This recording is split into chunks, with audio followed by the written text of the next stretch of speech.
Lots of people logging on, which is always comforting to see. So for those just logging in now and joining us, hope you have had a good day. We'll just sort of sit here for just another minute or two, just to allow everybody to log in, for the system to catch up, and then I'll get started. So I'll start in about 1 or 2 minutes.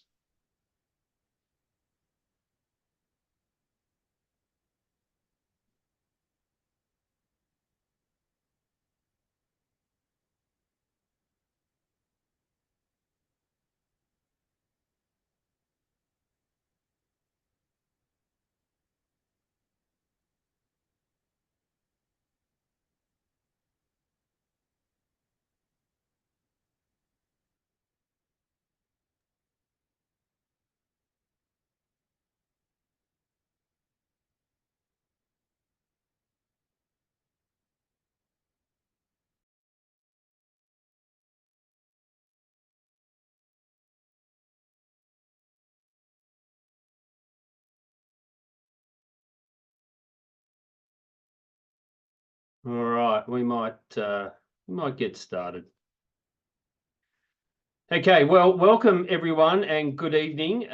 This evening's webinar is looking at whether your pharmacy is end of financial year ready, which is obviously very topical. Now, I know that it's stating the obvious that everyone's really busy, but it is really important to take time out to make sure that you are prepared for the end of the financial year so that things can run smoothly for your business and you can focus on what you do best in your business. And so our presenters tonight are of the belief that preparing your pharmacy business for the end of the financial year doesn't have to be taxing. Do you see what we did there with the words? Very good. That's good news for you. So I'm sure you're all very keen to get into the presentations as quickly as possible. So I'll just get a little bit of housekeeping out of the way. My name's Daniel Oyston and I'm your host for this evening. It's a pleasure to welcome you. Myself and the presenters would love for you to be involved in this session as much as possible.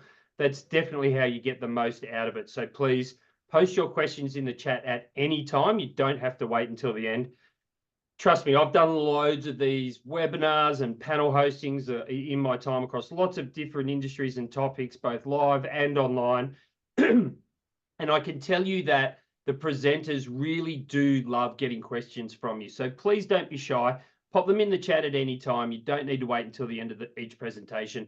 And I will be keeping an eye on them and presenting them to the presenters at the end of their chats. However, we are on a tight time frame and we do need to be respectful of people's time. So if you have a question and we can't get to it, I promise I'll get it to the presenters via email and they can help you out with an answer from there. And of course, this session is being recorded and we will make it available to you as soon as possible. So first off, we have Seah from RSM. Now, Anne has over 8 years of business advisory, accounting and taxation experience. Now, as a chartered accountant, Anne has worked with high net worth families, SMEs and Australian subsidiaries of multinational organisations across diverse industries.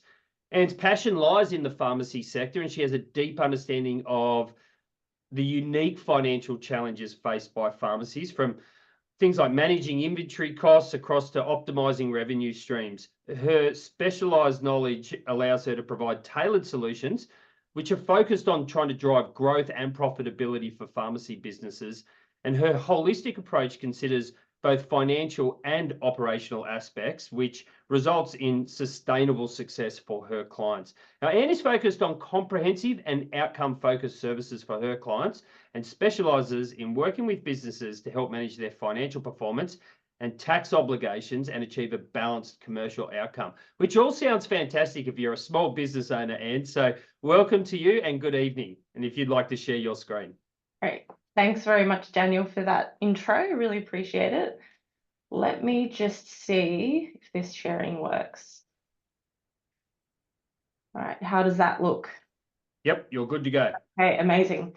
Well, thank you everyone for joining us tonight, and thank you to the Pharmacy Guild for having me. I don't know about you, but 2024 has absolutely flown by. It's suddenly almost 30 June and we're on the cusp of a new financial year. For those of you who own or manage your own pharmacy business, as we approach the end of the financial year, it's crucial to assess the financial position of your business and it's not too late to explore any opportunities to optimize your 2024 tax position. As a manager in the pharmacy services team at RSM Australia, I've worked closely with community pharmacy owners on their accounting and financial needs for many years. Part of my work includes sitting down with clients ahead of the financial year end to discuss how they performed during the year, their upcoming tax expectations, and also discuss some ways to optimize that tax outcome whilst we still can. So tonight I'll share with you some key considerations for FY24 tax planning, as well as touch on some items to help you prepare for the financial year ahead. I've tried not to use too much accounting jargon, but if you would like me to clarify or expand on anything we discuss, I'll be able to answer your questions at the end of the presentation. So let's jump into some of these key tax planning considerations. The first I'll mention today relates to the mandatory superannuation that you pay to your employees via payroll.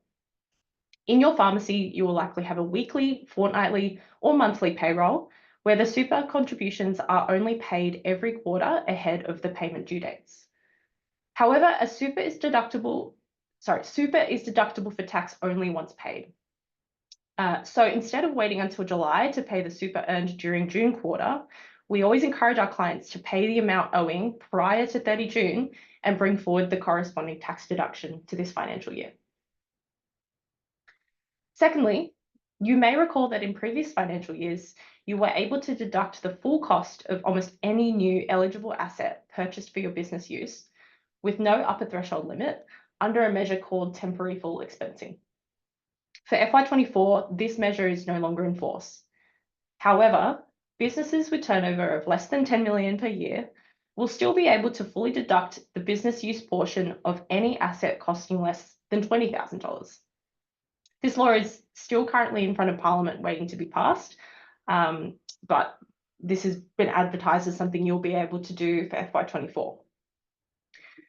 In contrast, assets costing more than $20,000 can be gradually claimed over their effective life. So for example, if you bought a computer for your pharmacy, ordinarily you would depreciate it over the next 2 years, for example. So you would get a tax deduction for the next 2 years. Under this instant asset write-off, you would be able to claim the full cost of the computer in FY24. So that's the difference there. Just a note as well that assets must be fully installed and ready to use prior to 30 June in order to claim the deduction. So for example, if you were to put a deposit down for a new dispensing robot, you can't actually claim the cost of the deposit in FY24, nor can you claim the cost of the entire robot, even if you haven't fully paid that amount before 30 June. You've got to wait for the asset to be fully installed before you can claim that deduction. But just something to sort of keep in mind. The next one is what we've called here the small business skills and training boost. So if you've considered paying for any training courses for your staff, now might be a good time to take action.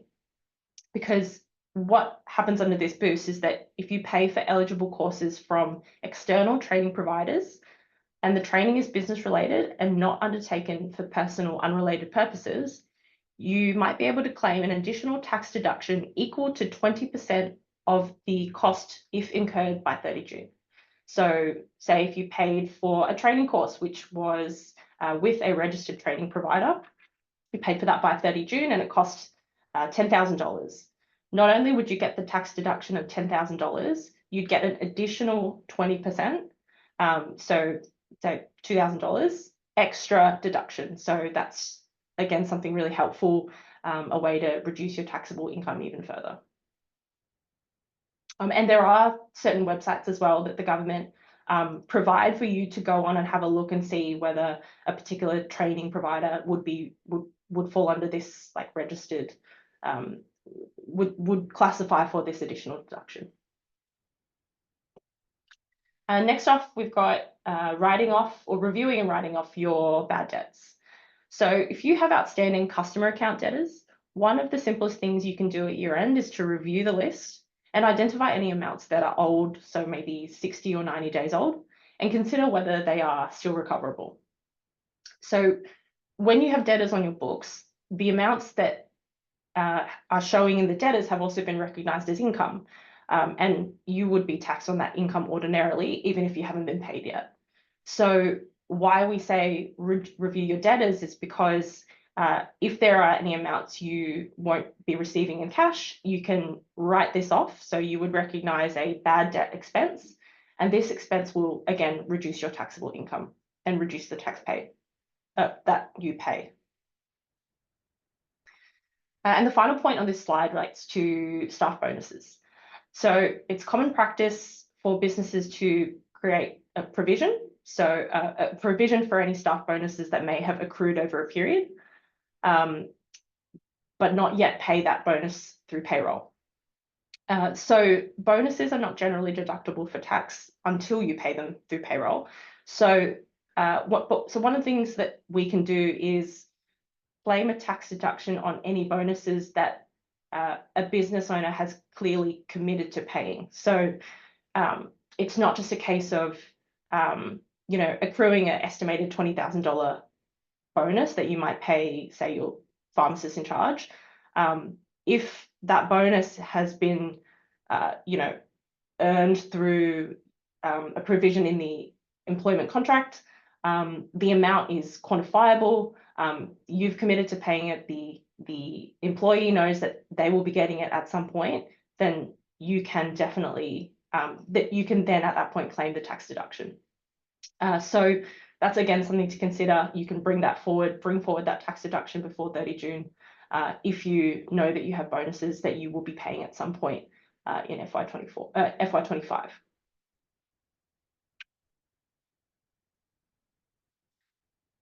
So moving on to fixed assets and depreciation schedules.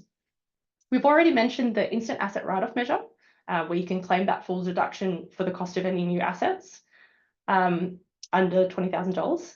But what about all of the other plant and equipment that you've perhaps had for several years, you have on hand on the pharmacy, but you in previous years weren't able to claim a full tax deduction, perhaps because these write-off measures weren't available at the time, and therefore you have these assets on your fixed asset register which haven't been fully depreciated or sort of written down. These assets, so we would always recommend that our clients review their fixed asset register for any items that they no longer have on hand, or perhaps they've got items on there that are now obsolete and they're worthless. If you have any remaining value for those assets, we can dispose of them, and you can claim a bigger tax deduction for depreciation or writing off the remaining value of these assets. So again, something that you can do to reduce the taxable income, your income that you will be taxed on. So something to consider there.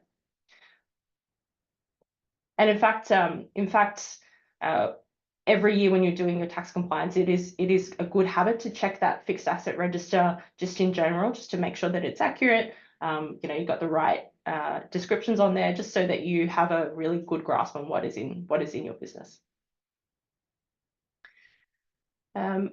Next, so the movement in your inventory between the beginning and the end of the financial year will also have an impact on your profit and loss and final taxable income.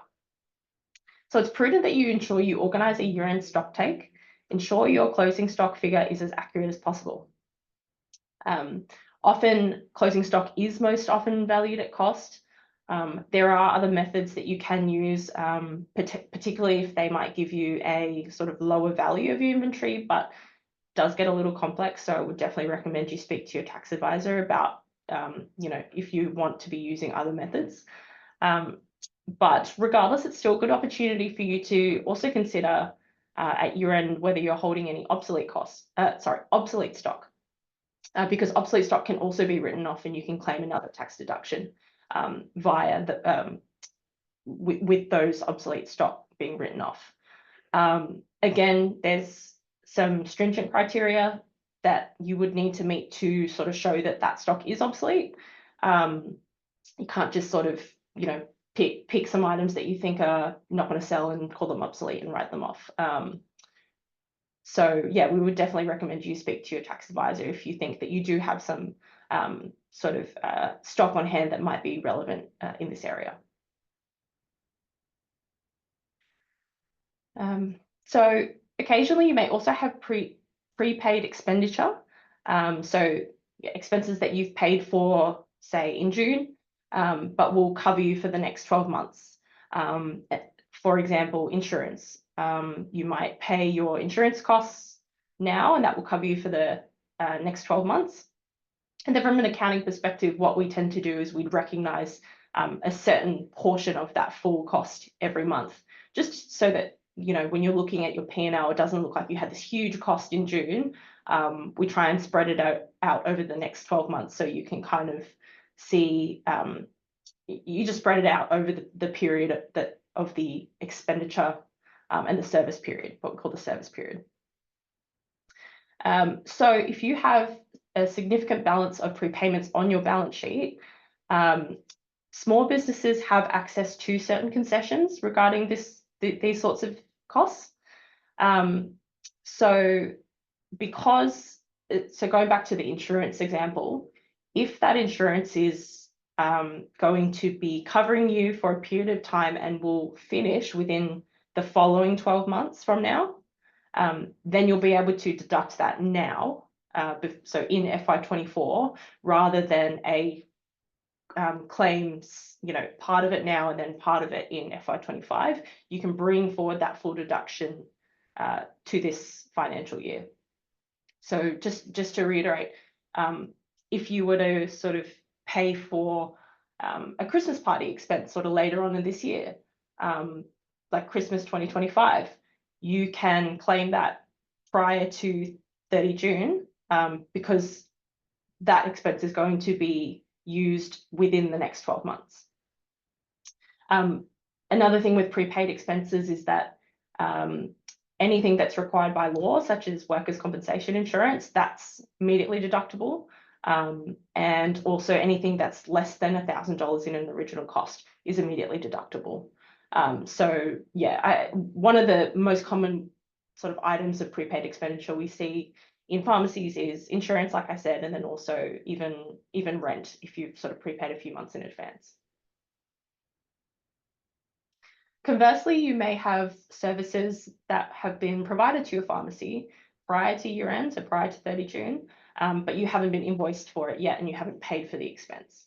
An example of this might be accounting fees. So try and get the light going again. Anyway, it's not working. So with the accounting expenses, say we provide you some payroll services in June, but we don't invoice you until the end of the month, and then you pay for them in July. What you can do is you can actually claim that expense in FY24 rather than wait until when you pay for that in July or August, because A, the service has been provided, and B, the cost is you know, per a fee quote, and it's an amount that you can reasonably ascertain or value. So if you were just sort of estimating costs that you might incur later on in FY25, but are showing in your FY24 accounts, you can't claim that. But these accounting fees, or another situation might be legal fees where this happens, you will be able to sort of claim as a tax deduction these expenses before in the FY24 financial year. Sorry, hopefully that made sense. I'm just a bit wigged out by being in the dark here, but anyway, let's continue. We can see you fine based on the glow of the screen. Yeah, you're all good. My face is very shiny. Okay, thank you. So next I wanted to talk about some considerations that are specific to particular business structures. So the first one on this list is Division 7A, which is really just relevant to companies, or if you have a company in your structure, you might operate your pharmacy out of a company, or you might have a service entity that's a company.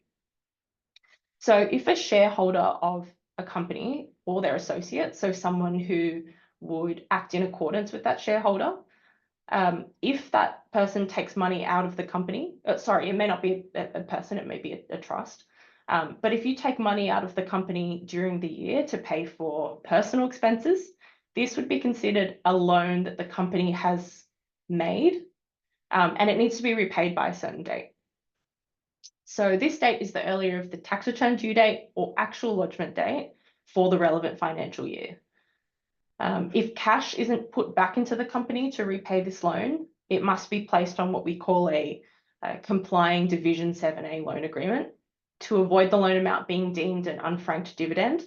An unfranked dividend is income.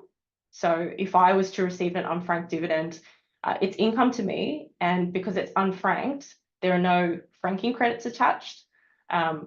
Essentially, this just means that I would have to pay tax on that full value of the dividend that I receive. So depending on how much that is, say if it was $100,000, I could pay anywhere up until to 47% of that amount in tax. So that's something that we want to try and avoid at all costs. So I guess that's a lot of information for something that's it can be quite complex. So again, it is something that your tax advisors should be helping you to identify or to manage. But the key thing I wanted to mention here is that if you do have loans in your company that are Division 7A loans, just consider or have a chat about whether there is a minimum repayment that needs to be made.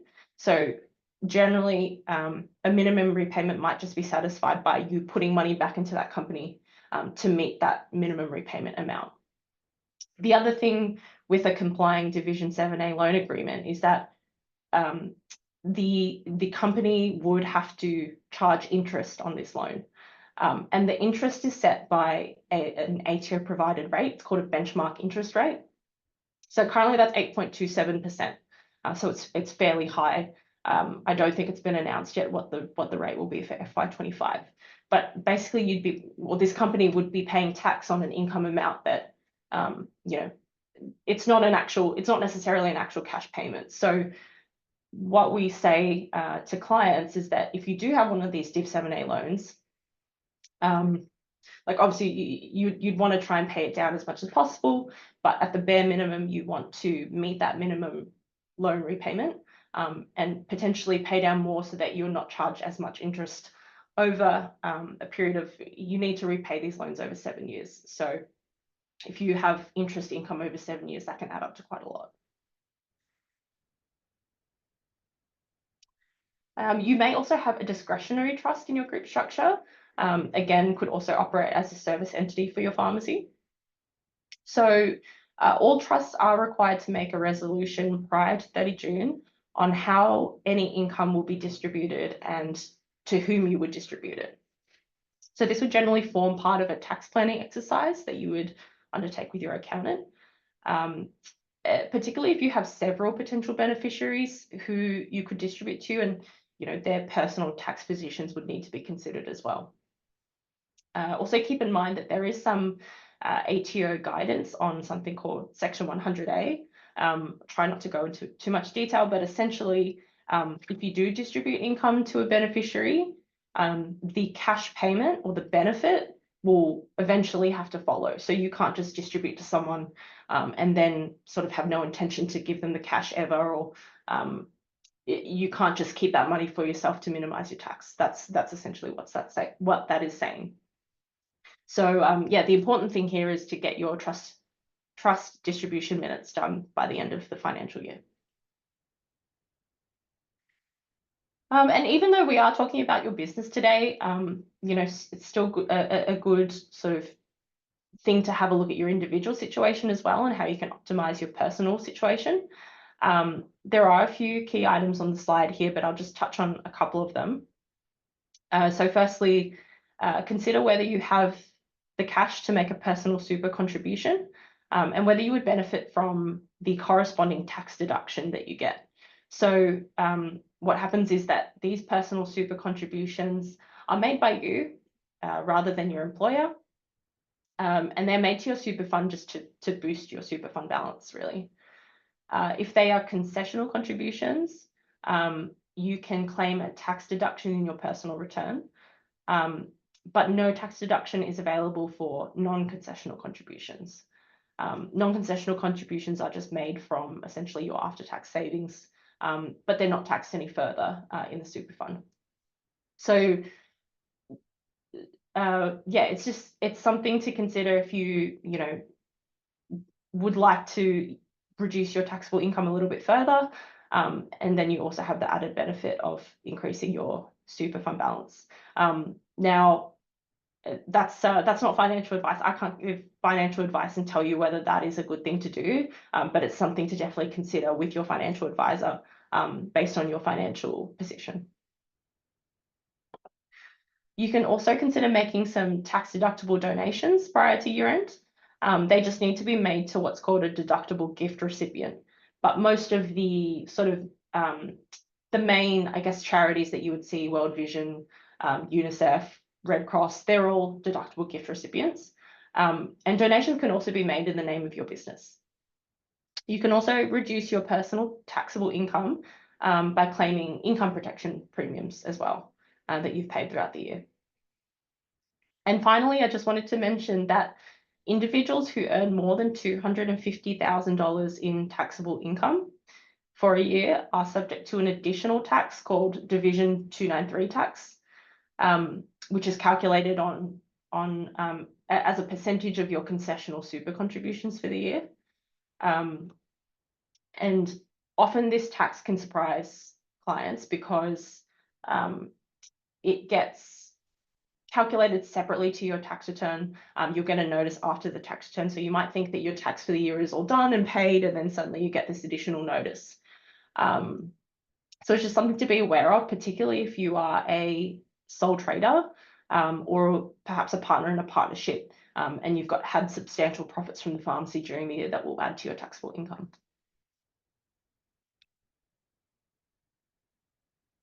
Okay, so once you've finished your FY24 tax planning, you can then turn your attention to FY25 and start the financial year on the right foot. So these are just some things that I want to sort of share with you just to help you prepare for the year ahead.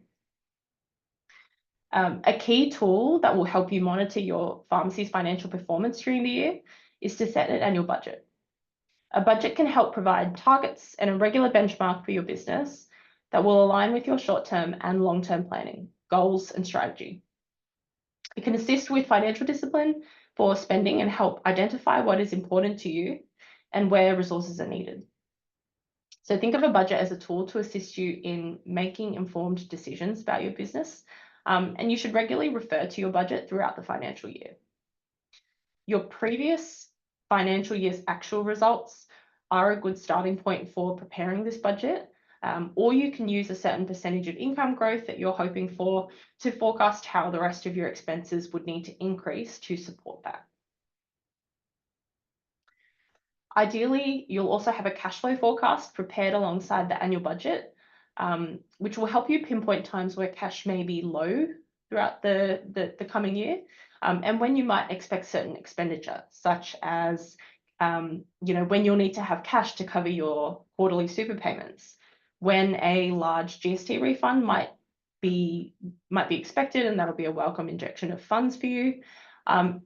And it should also factor in your expected FY24 income tax payment, if any. Now, as you'll all be aware, the 8th Community Pharmacy Agreement was recently announced and should certainly be considered in your annual budgeting exercise. If you refer to your FY24 actual results when preparing your FY25 budget, your income for the last financial year may have been impacted to some extent by the 60-day dispensing measures that recently came into force. However, with the announcement of additional payments for 60-day dispensing going forward, your budgeted income figures in your budget should reflect this. You should also include in your budget expected income from professional services income, such as DAAs, meds check, and so on. Something else you should build into your annual budget is the increased super guarantee rate, which will take effect from 1 July this year, so in a couple of weeks' time. The rate is increasing from 11% to 11.5%, and this is 11.5% of what's called ordinary time earnings paid to your staff. Some payroll systems will reflect this change automatically, but double check to be sure that you are paying the correct rate for your first pay run. And speaking of super, Another change that is coming in FY25 is the increase in personal super contributions cap per person. The increase in personal super contributions caps. So for the current financial year, it's 27,500. However, this is going to increase to 30,000 for FY25. And then if you want to make some non-concessional contributions, you can put up to 130,000 in your super fund. All right, so that's it for me. I just wanted to leave with this final disclaimer. I've kind of already mentioned it, but all of the tax planning strategies that we've mentioned today are intended to be general information to assist you with your business, but it's not formal advice. Please reach out to your tax advisors for further guidance, as you'll all have these varying personal circumstances that need to be considered. But yeah, if you do have any questions at all, if you think that we can help you in any way, particularly with our expertise in pharmacy, please don't hesitate to reach out. The pharmacy team here would be more than happy to help. And my contact details are on this page and also in the original email invite that you sent. So yeah, that's it from me. Thank you very much, everyone, for listening. And yeah, thanks, Daniel. I'll hand it back to you. No problem. Thank you, Anne. I've got one question here, or two maybe, if we've got time, just to get through them. First one says silly question, but first off, there's no silly questions, right? That's right. kind of part of the reason why we're here. But it says, why do we want to get our stock value down compared to last year? And then it says, is this tax much? I think might be a typo, and I've asked for clarification, but does that make sense? Is that enough to work with? Yes. So what happens in your taxable income is you get a deduction for the difference between your stock from the end of the financial year and the beginning. So basically, the bigger your stock movement, the bigger a tax deduction you're going to get. So that's why we say if your stock is lower, if you're not really holding much on hand at 30 June, that means you are going to have a bigger stock movement amount, which then becomes a bigger tax deduction. So that's why you see a lot of 30 June sales in retail stores. You'll basically, if you get rid of that stock, you're reducing your closing stock, and therefore you'll have a bigger tax deduction to claim. Hopefully that answers the question. Yeah, well, I think so. But it's a good segue into the question I wanted to ask, because you talk about those end of year sales. We always hear lots of promotions this time of year about buying things and claiming the instant write-off. Yeah. Are there ever instances whether it's better to delay writing it off, or should we always try and do it as early as possible? It's going to depend on your personal tax situation. So there's no point going out and buying, say, a really expensive $20,000 computer or something. Are you sure? A car for the business if you're already in a loss. So, well, sorry, it's not that there's no point, but because if you are running a loss in your business, you can potentially use it in future, as long as you meet certain criteria. But I think it tends to be that if you're, say, got a large profit, and you're looking for ways to minimize that, then going out and buying your assets now, that's probably a better reason to do it. Yeah. Trying to think of any other reasons. That's probably the main one, I would say. Excellent. All right. Well, thank you, Anne. Appreciate that. Next up, we have Ben Massey and Debora Singgih, working within the national team, leading the development and execution of the broader health sector strategy for business banking at Commonwealth Bank. Ben's role focuses on the pharmacy industry strategy, insights, and appetite. Now, the team specialise across the full spectrum of the health sector, from primary care businesses and things like general practices, right through to pharmacy, aged care and seniors living, and support frontline banking and risk teams in being able to deepen their understanding of these highly specialised businesses. Based in Adelaide, Ben specialises in transaction analysis and structuring, credit risk management, data analytics, research and strategy. And joining Ben is Debora. Good evening and welcome to you both. Debora is a member of the CommBank Health team, focusing on policy optimisation, industry insights and the lending appetite for the bank. She also provides industry support for large and complex credit applications across the bank's health verticals. Debora has 6 years experience in banking as an analyst in client acquisition and team manager in the commercial banking health team in Queensland. And prior to banking, Debora has had extensive experience in finance, especially in mergers and acquisitions for medium-sized enterprises. So welcome again and good evening, Ben and Debora. And I am going to drive your slides for you. So if you just give me 2 secs, I'll start those up.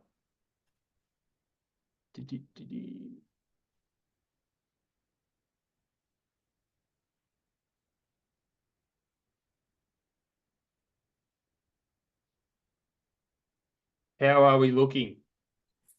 Looks great. Thank you. No problem. Good evening, everyone. Great to be with you again to chat through the opportunities to leverage your relationship with your bank during the end of financial year process specifically, but also importantly, overall, to ensure that you're getting value and using the information to manage and improve your pharmacy. So if we go over the slides, it wouldn't be a bank presentation without our disclaimer also. So I do have to cover this off before we do kick off. Once we start, similar to Anne, I do need to make you aware that tonight's session is going to cover general information only, and you will need to determine if it is suitable for your individual situation. But now we've got that out of the way, over the slide now, if we take a moment to reflect on where the industry has been over the near to medium term, it's safe to say there hasn't been a lot of opportunity to stop and take a breath. So from between COVID, 60-day dispensing, and the 8th CPA announcement, it's really been nothing short of a roller coaster. Some of the historical moments within the pharmacy industry more broadly are shown on screen now, but for those on the call that are newer to the industry, the reality is there's likely to be many more over the remainder of your career journey.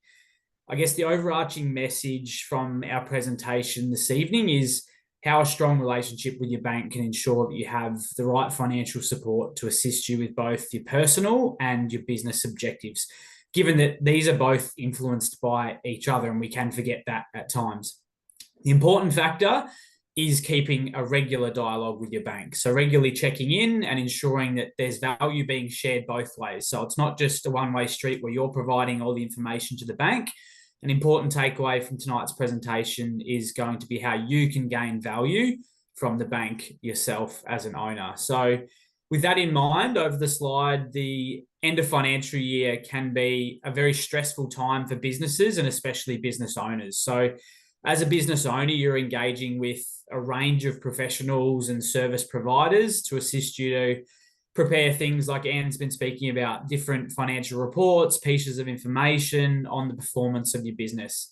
So usually this time of the year provides you with the platform for a number of financial and business considerations, of which owners in particular are going to have a number of discussions with their different advisors, business partners, and their key stakeholders. So some examples, you'll be speaking to your accountant, of course, around things such as your personal investments, your distributions, and your year-end financial statements.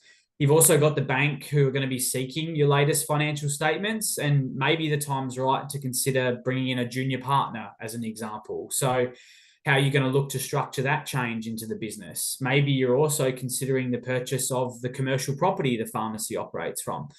Overall, there's a lot happening outside of just the day-to-day management of the pharmacy. So moving on now, from a bank perspective, the end of the financial year presents the opportunity to gather various documents and supporting information from you as a business owner, our client, to better understand how the pharmacy is performing. So you may have heard of the term an annual review, interchangeable, can slightly differ between banks, but with CBA, we call it the annual review. It's a yearly process that you'll go through with your bank, provided that you meet minimum lending requirements. The reason for this annual review is regulations on banks require them to assess the performance of your pharmacy annually.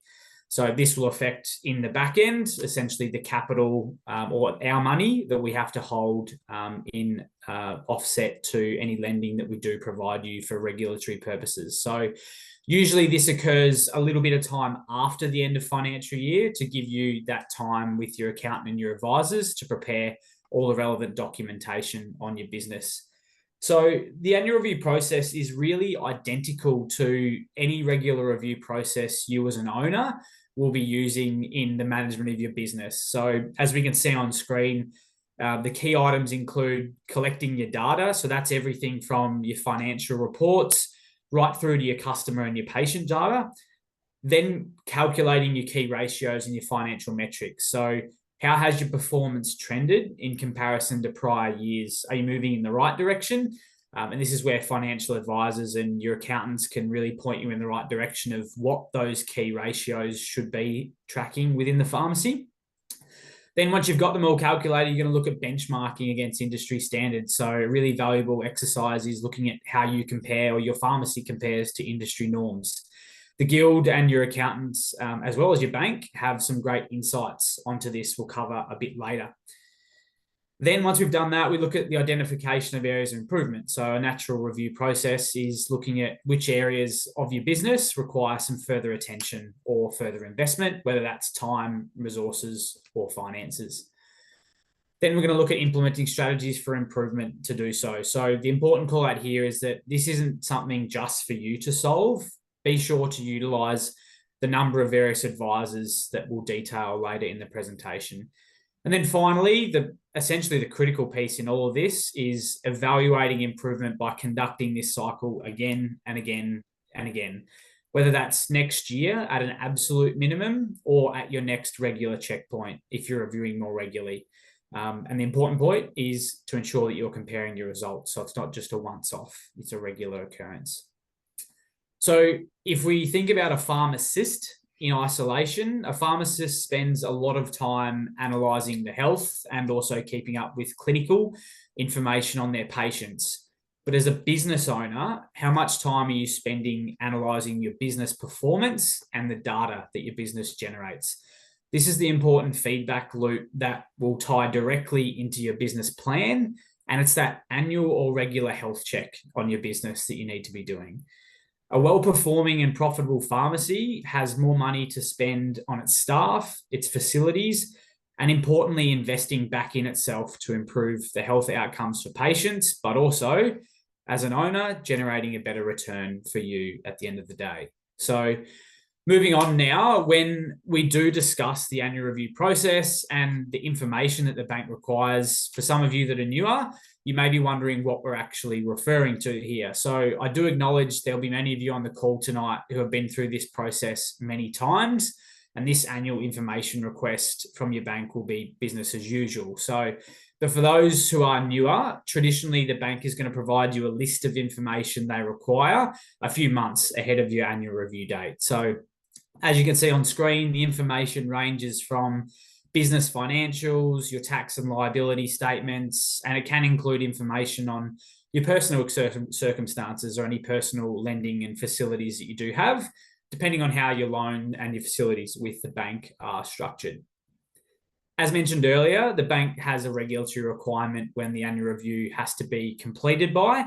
So the important call out here is that one of the biggest roadblocks faced throughout this process is ensuring the information is provided to the bank upfront with a sufficient time to complete the review to allow for any potential further questions or further information that may be required. So as well as providing this in a timely manner, what you can do as an owner to assist that process is ensuring that what we call hygiene factors are all kept up to date. So an example of this is ensuring your ATO obligations are paid and up to date.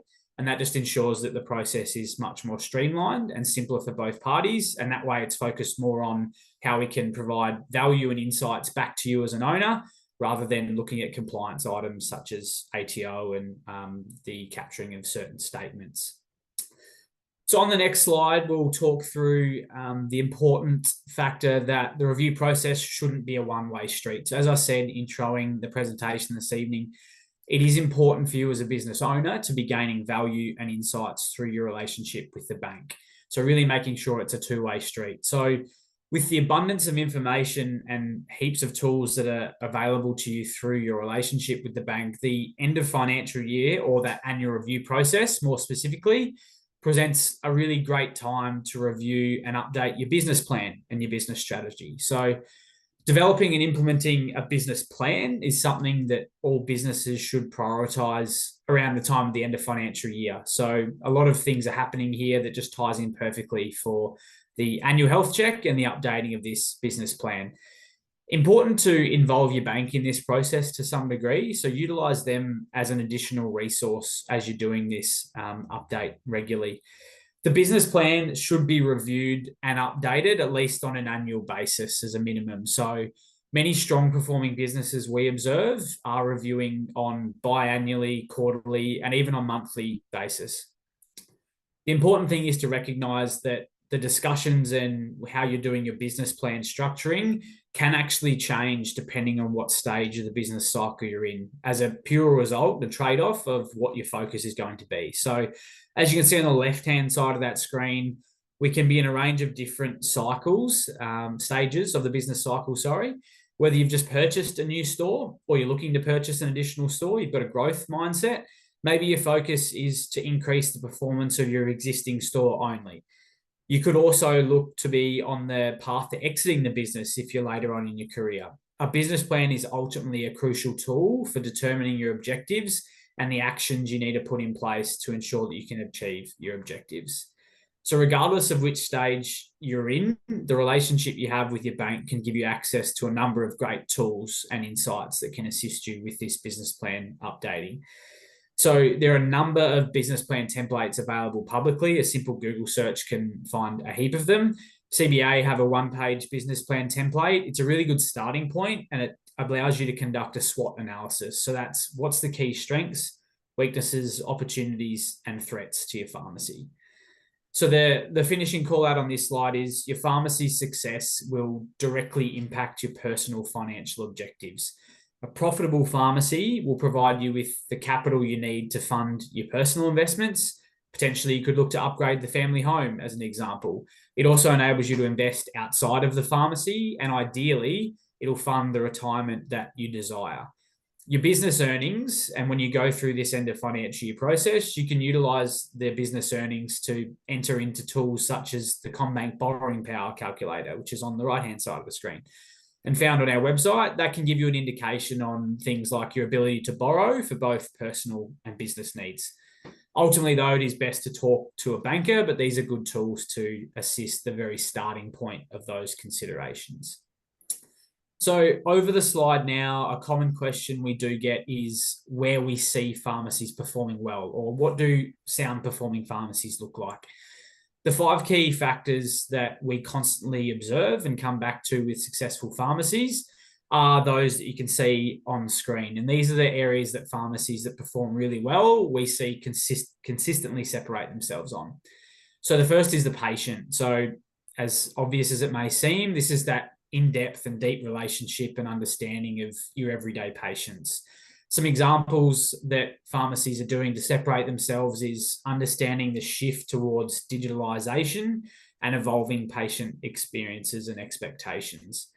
People, so this represents the challenges around staff and talent shortages that are particularly prevalent at the moment. The better performing pharmacies we're observing always have great staff engagement and a really positive culture. They experience greater staff retention levels as a result. Processes and facilities. So this is how the pharmacy has invested in things such as quality fit outs, their store layout and accessibility, and equipment such as robotic dispensing and improved software. They also look to align their processes and their software, which enables them more efficiency in their workflow management. So ultimately, that means they're allowing staff to spend more time with patients to generate more revenue for the business rather than spending it on admin. The products and services, so everything from the stock management and cost structuring, the services that the pharmacy offers and the additional revenue streams outside of dispensing. So the question is, how is the pharmacy providing a point of difference against any nearby competition? And the final one is finances. So how are you measuring the financial performance of the pharmacy, looking at your risk management, and also ensuring your pharmacy is generating sufficient cash flow for that investment back into the business for ongoing improvement. It's also important, as we see on the far left-hand side of that screen, that there are a number of additional factors that can affect the performance of the business that are external to the daily business operations. So This could be things such as wider industry conditions and wider macroeconomic conditions. One of those conditions we'll touch on in a little bit more detail a bit later. So moving on now, the end of the financial year also presents the opportunity for some owners to consolidate their pharmacy performance and consider opportunities for further pharmacy acquisitions. A key observation that we've made over the past 3 to 5 years in the industry is, it may sound silly, but the importance of prioritising a banking arrangement that provides you with the most appropriate financing structure for your circumstances, rather than solely focusing on the bank that provides you with the most money. So as a guide, subject to your ability to service the loan, so that is make the repayments, banks will typically lend anywhere from 70 to 80% of your pharmacy valuation. What you need to be considering though is the trade-off between the amount of debt you're taking on. So as you borrow more, you'll therefore be required to contribute less in the form of a deposit. So the equity you need to provide upfront. As we borrow more, your deposit will reduce. The trade-off though is the effects of the increased levels of debt on the ability of the pharmacy to make the repayments, and as we keep mentioning tonight, invest back in itself for growth.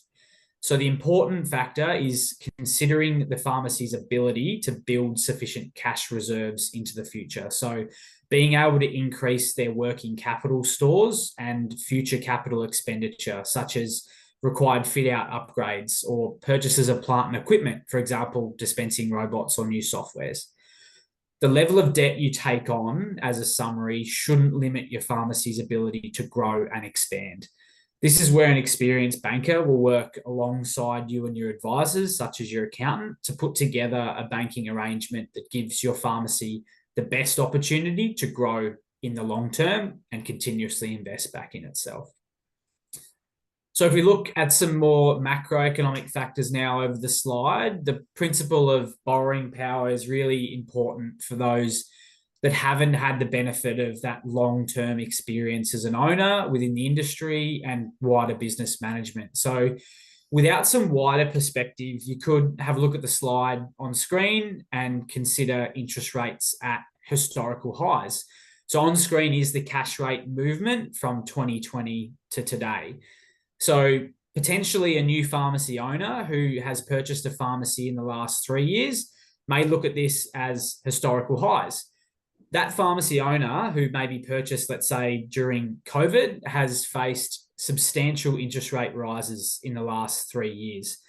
This interest rate rising cycle is causing a significant impact to the industry overall, as owners face substantially larger interest costs than those ultra low rates that were available during COVID times. But if we look over the next slide, when we take a wider view, we can see that we're still some way off historical highs. So over the slide now, the next graph will represent the cash rate movement from 2000 right through to current. So a much wider view. We can see, as I said, we aren't near historical highs where we sit at the moment. So it's important to note that as we move through this economic recovery period post-COVID, the sharp rise in rates in more recent times, as I said, it hasn't landed us at unprecedented levels compared to where we've been since 2000. What was unprecedented though, and I will stress, is the ultra low cash rate in 2020 and the pace at which the RBA, the Reserve Bank, rose rates over that last 12 to 18 month period, which is that pretty substantial spike there towards the right-hand side of the graph. The message here is that consideration needs to be given to what stage of the economy and the market you're buying or selling in. So taking that wider view, if we consider the past 2 to 3 years, say up to the start of 2024, we had a number of factors influencing decision-making. We had valuations rising to somewhat historical highs in the pharmacy industry.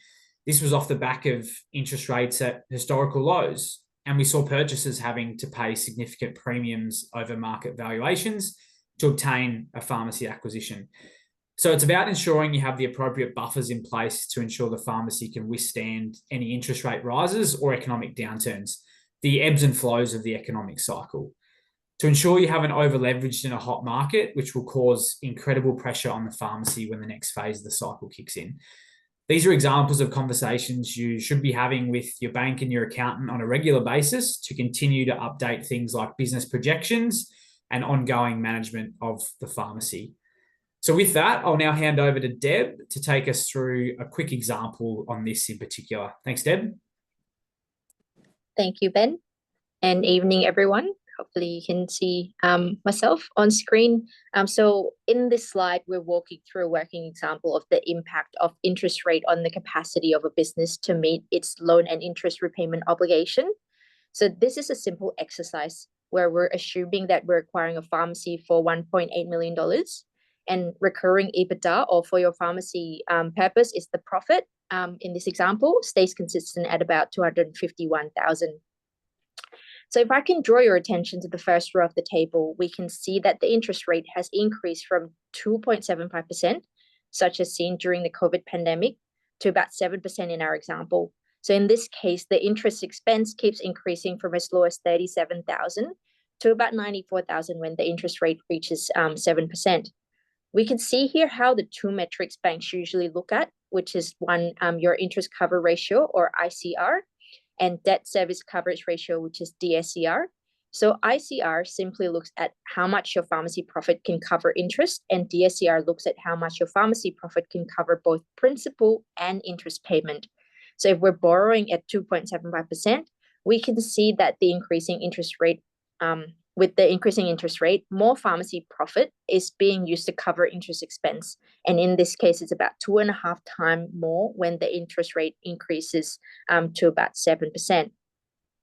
So that was an example in terms of how interest rate can impact your borrowing power with the bank. So moving on to the next slide, what can we do from here? So for the past 3 to 4 years, we've seen a lot happening in the pharmacy industry, including the COVID pandemic, the 60-day dispensing, and the 8th CPA. We now find ourselves with some certainty as the 8th CPA begins on the 1st of July. But pharmacy as an industry will continue to evolve as it always does. And as an owner, you need to be thinking ahead to ensure that your pharmacy continues to keep pace with the evolution of your patient and consumer demands. An example of how you can do this is through payment solutions technology. So in the next slide, payment solutions in pharmacy continues to improve alongside the financial technology platforms, which can provide you and your customer with more choice in payment options that are faster, easier, and more importantly, more secure. Consumer behaviors are also changing, especially after the COVID pandemic, which had rapidly expanded adoption of e-prescribing, telehealth, online ordering, and remote care. If your pharmacy is not able to adapt to this payment technology, not only this will have a negative impact on your pharmacy's ability to continue operating efficiently, but also straining consumer experience as the pharmacy's way of operating is no longer aligned with consumer expectations. This highlights the importance of partnering with the right financial technology provider to help elevate patient experience while improving efficiency of your business. One of the innovative examples that I'd like to talk about here is the Smart Health for Pharmacy, which has been launched this year. And this system utilizes the CommBank Smart Health point of sale or POS machine, where you can request remote payment from your customer, and then your customer can then receive a message when they can pay by phone securely via Script mobile app. And once payment is completed, it reconciles immediately with your POS with no double handling required. To add to this is a layer of secure payment, so no more punching credit card details over the phone, reduction in fraud, and increased patient confidence, which are some of the examples of added benefit to this new payment solutions. So if you need more information, including eligibility requirements, please reach out to us. But moving on to the next slide, I can talk through, still in the topic of various tools that can be made available to you from your bank. There are available tools that are different in different banks. But so it's always a good idea to ask your local banker about what you can access. And some of these may be free for you to use. So why is this important? So the ability to collect, interpret, and act upon data insights is also rapidly evolving. Your pharmacy has the ability to collect a vast amount of patient and consumer data, And there are tools available from your bank that can help you gain different insights from the transactions you input through your POS machine to help you assess your business performance and also identify various growth opportunities. One of the examples we have in CBA is the Daily IQ platform, which is available to business consumers with CBA business transaction account. So you can use any other POS machines as long as you have a transaction account with CBA, you can access this tool. So to illustrate how this platform works, we'll play this short video. See how CommBank's Daily IQ can identify insights to help you enhance your business performance. Compare your card sales against your industry to see how you're tracking. Find out your busiest times so you can optimize staff and opening hours. See any spikes or falls in card sales across the previous week, month, or year, and identify year-on-year trends. Why not get started right away? Just log into CommBiz or NetBank and keep an eye out for more great features as we continue to enhance Daily IQ. Want to enhance your business performance? With CommBank, you can. See how... So moving on to the next slide to wrap up, the end of financial year is always a good time to be updating your business plan alongside other partners to ensure that all members are aligned with your pharmacy strategy and objectives going forward. If we can leave you with one key takeaway from this evening, it is the importance of engaging with these strategic partners early and consistently throughout the year, not just at the end of the financial year. Some of the key strategic partners that you're likely to engage during your ownership journey can include your accountants, your bank, your lawyer, your business consultant, and wholesalers. It's paramount that your business plan and objective incorporates feedback that are obtained from ongoing interactions with these partners. So to move on to the next slide, there are also available resources from the Pharmacy Guild, which are also excellent resources as well. So on the left-hand side there, we can see the Pharmacy Guild also publishes excellent resources to give you valuable insights and assist you with your key strategic decisions. And then in the middle, there's the Guild Pharmacy Digest that has great information each year if you're looking for benchmark and comparing the financial performance of your pharmacy. And there's also the Rental Report, which is also a great tool which you can use to assist with your lease negotiations. And if you're looking to buy or sell your pharmacy, the Guild also have you covered with their 7-step guide to the process. And on the next slide, we can see, if you need further a more in-depth business management and financial literacy training or workshop, our next edition of the Pharmacy Owners Masterclass series will be at the upcoming Pharmacy Connect conference in Sydney. So this edition of the Masterclass series will take on a new format, which now dives into how you can build the pharmacy of the future. The workshop will dive into a number of critical and emerging areas of business management within pharmacies, including leveraging the 8 CPA for success, crafting a winning strategy, financing strategies for sustainable growth, harnessing technology for success, establishing robust financial management practices. To register, please visit your Pharmacy Connect website. And for now, I'll pass on to Ben to take us through a summary and Q&A session. Thanks, Ben. Thanks, Deb. So as a summary, there is a lot going on for pharmacy owners at this time of the year. What's important, though, is ensuring that you're leveraging your relationship with your bank to gain the most value. So if that's in the form of products and services, insights, or data, or just having a conversation with your local banker to see how you're performing in relation to your peers. To assist the growth and planning for your business, these, as well as a number of other conversations, can really add value from your bank. So on screen particularly is some examples of conversations you can be having as early as tomorrow with your bank. So I'll call out a couple of them. Asking what data and insights they have available to you on the pharmacy, the wider health industry, or maybe the economy as a whole. Look to get feedback on how your pharmacy is performing against your peers, both locally or nationally. If you've got a healthcare specialist banker, it's likely they've got 10 plus other pharmacies within your local area or even state that they should be able to provide obviously some de-identified comparison in terms of how you're stacking up with your peers and give you a good ability to benchmark yourself. Your bank collects a lot of data from your business. That's of great value to you as a return. So along with those industry trends your bank's observing, do look to obtain those where you can. And finally, involving your bank in discussions around the future goals and investment required in your business is going to ensure that everyone's on the same page, and it will give you confidence in your ability to access any future funding that may be required. So the key call out there is not waiting till the last moment when you need something as a brief summary to approach your bank. Keep that regular open dialogue, involve your bank in planning conversations about what's in the near, medium, and the long term. Overall, having that banking partner and a local banker who has deep industry experience is going to add a lot of value to your banking relationship.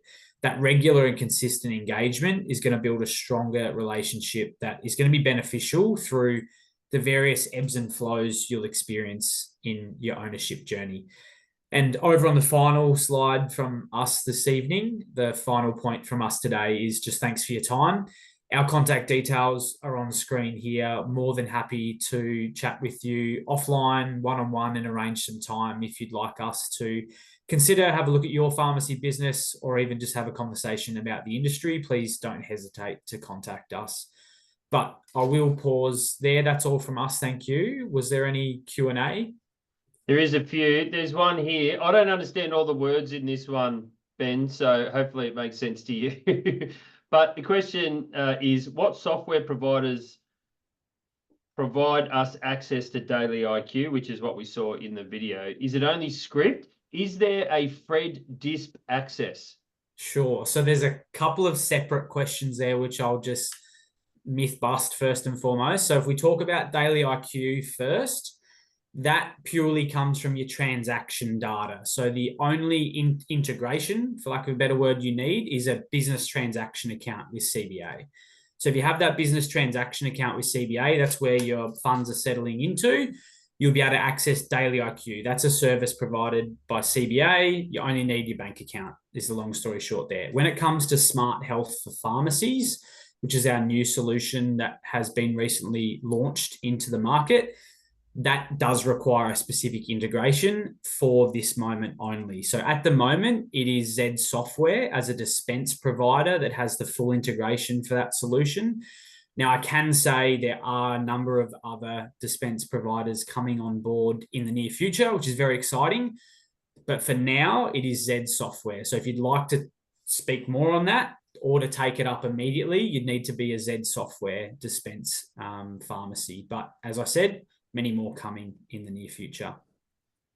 Okay, there's another question. What POS does Smart Health work with? That was the Smart Health for pharmacies, that one. Yep. So that's Z Software. Yep. All right, cool. Now I've got a question, if that's okay. Sure. So you talked about interest rates, and often they are front and center in the news, especially when we're talking about buying houses. And we know when we get a home loan, we can get a fixed rate or we can get a variable rate. Can you do that with business loans, or you're always forced into a variable rate? No, you can definitely. So around interest rates, I do have to be careful with what I can say. Obviously, the disclaimer has to be there. It's non-financial advice. But the long story short is yes, you can get fixed rate loans and variable rate loans for business purposes. At the end of the day, it will depend on what's best for your circumstances. And as I said earlier, involve your accountant, your financial advisor, and your bank in those conversations. But the short answer to that question is yes, there's fixed rate loan options available and variable rate loan options available. Excellent. Okay, so that's all the questions. Once again, thank you to all the presenters tonight, and Ben, and of course, Debora. We are very appreciative of you giving up your time after hours to share your insights and experiences and advice with us all so that we can be prepared for the end of the financial year. And as Anne mentioned, as we move into financial year 2025, which is already scary talking about that. But look, before we finish up, I just wanted to share one thing, and that is this. So we know that end of financial year, can you see my screen with the slide there with the QR code? No? Okay, let's try something else.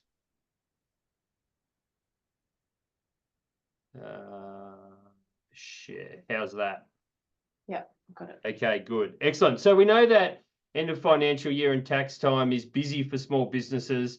and there's an increase in activity with, you know, the financial requirements that we've just listened to there, all the stuff that comes with it. But that's also hacking season for cyber criminals as they capitalize on you being so busy and in such a hectic time for you and your staff and the business as a whole. As such, we have two things of interest for you. The first is the cybersecurity guide for end of financial year. It's a quick reference tool to help Australian small businesses prepare for this peak period of cyber attacks. And then the second is some free, simple cybersecurity training, which will earn you 1 non-accredited CPD point. So at the Guild, we encourage you to download this guide and complete the simple online cyber wardens training before end of financial year. I'll just stop sharing my screen. Okay, well, ladies and gentlemen, that concludes tonight's session. Once again, thank you to the presenters and Deb and Ben. Thank you so much for spending some time with us.